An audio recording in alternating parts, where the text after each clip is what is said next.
இன்னொன்னு சொல்ல போனா இந்த வறட்சியின் மத்தியில இந்த ஒண்ணுமே நடக்காம இருக்கிற இந்த இந்த சூழலின் மத்தியில தான் தேவனை அறிகிற அறிவு என்னவா வெளிப்படுது?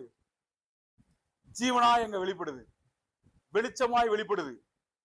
நான் இவன் விருத்த சேதனம் இல்லாமல் இவன் இந்த இதுக்கோ சமம், இவனும் என்ன பண்ணுவேன், கொன்று போடுவேன். ஒரு வார்த்தை என்ன பண்ணுது, வெளியே போகுது. இந்த வார்த்தை வெளியே போவதற்கான ஆதாரம் என்னது? தேவனை அறிகிற அறிவு. ஆக சகலமும் நமக்கு என்ன பண்ணப்பட்டிருக்குது, கொடுக்கப்பட்டிருக்கிறது. ஜீவனுக்கு ஏதுவானதும் தேவ பக்திக்கு ஏதுவானதும். நீங்க ஆவிக்குரிய விஷயத்துல என்ன செய்யணும்னு ஆசைப்படுறீங்களோ, ஆவிக்குரிய விஷயத்துல எவ்வளவு வளரணும்னு கொடுக்கப்பட்டிருக்கிறது.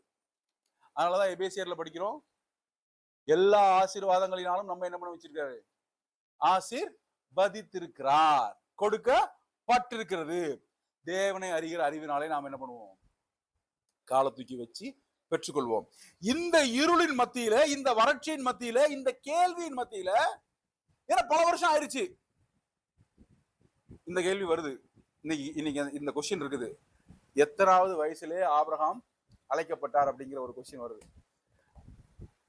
கிட்டத்தட்ட கணக்கு பார்த்தா ஆபிரகாமினுடைய வறட்சியின் காலங்கள், இப்ப நம்ம பேசிட்டு இருக்கும் போது ஆபிரகாமுக்கு 24 வருஷம் தேவனோட அவர் என்ன பண்ணிருக்காரு, நடந்துட்டார். ஏற்கனவே 24 வருஷம் மனுஷன் என்ன பண்ணிட்டு இருக்காரு, டெய்லி வாசல வந்து உட்கார்ந்துட்டு இருக்காரு.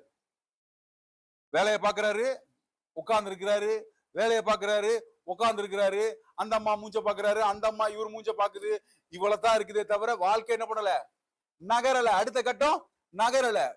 ஆனா என்ன பண்ணாராம், தேவனை இவர் அறிந்து கொண்டிருந்ததுனாலே, தேவன் யார், எப்படிப்பட்டவர் அப்படின்னு அவரை குறித்து அறிந்து கொண்டிருந்ததுனாலே, இவர் தேவனை என்ன பண்றாரு, இல்லாதவைகளை இருக்கிறவைகளை போல அழைக்கிற தேவன் அப்படின்னு சொல்லி இவர் என்ன பண்ணாராம், தேவனை மகிமைப்படுத்தினார்.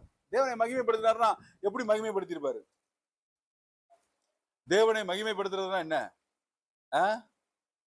ஒண்ணுமே இல்லாத டைம்ல, ஒண்ணுமே நடக்காத டைம்ல, அல்லேலூயா நீர் நல்லவர் கர்த்தாவே, நீர் பரிசுத்தர், உம்மால கூடாத காரியம் ஒன்றும் இல்லை அப்படின்னு சொல்லி இருதயத்திலிருந்து ஆனந்த சத்தம் வரும் பொழுது அது தேவனுக்கு எப்படி ஆகி போகுது, மகிமையாய் போகுது.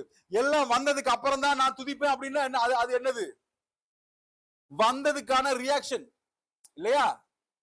ஆனா ஐஸ்கிரீமே கையில வர்றதுக்கு முன்பா, ஆஹா நல்லவரே, எனக்கா ஐஸ்கிரீம் செய்பவரே நம்ம துதிக்கும் பொழுது அதுதான் என்னது, விசுவாசம்.